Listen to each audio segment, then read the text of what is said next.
안녕하세요. 오늘은 중국, 한국 반도체 인재뿐만이 아니라 대만 반도체 인재도 사냥하고 있다라는 소식을 전해드리겠습니다. 미중이 반도체 등 첨단 기술 분야 패권을 놓고 치열한 경쟁을 벌이는 가운데 대만 정부가 중국의 반도체 인재 사냥을 막기 위해 대만인의 중국 대륙 내 취업을 엄격히 제한하기로 했습니다. 인력 업체가 중국 일자리를 소개하거나 광고하는 것을 금지하고 위반할 경우 최고 약 2억 원의 벌금을 물리기로 했습니다. 이는 최근 들어 중국의 대만 인력 빼가기가 심각한 수준이라는 판단 때문인 것으로 알려졌습니다. 대만은 세계 최대 반도체 파운드리 업체인 TSMC를 보유하고 있습니다. 대만 중앙통신사에 따르면 대만 노동부는 최근 취업 사이트와 헤드헌팅 업체에 공문을 보내 중국 내 일자리 채용 공고를 내 인력을 모집하거나 중국 취업을 알선하지 말라고 요구했습니다.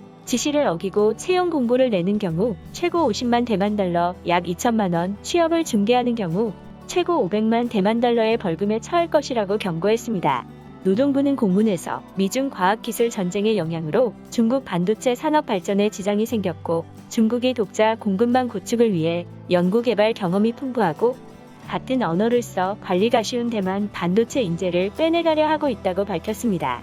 대만 정부 지침이 내려진 이후 대만 취업 사이트인 예스백23는 지난 29일 200여 개 중국 관련 채용 공고를 삭제했습니다.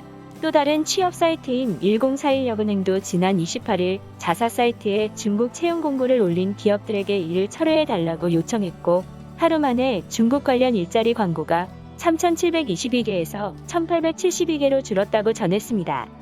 이번 조치는 최근 대만이 범정부 인력 유출 방지 회의를 개최한 후 내려졌습니다.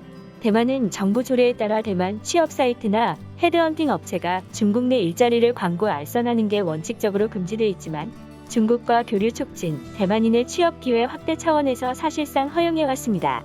천세창 대만 노동부 취업서비스팀장은 대만중앙통신사에 최근 몇 달간 반도체 분야에서 중국의 대만 인력 빼가기가 가속화되고 있고 이런 현상이 국제적으로 우위에 있는 데만 산업 경쟁력에 위협이 될 수 있어 엄격히 관리하기로 했다고 말했습니다.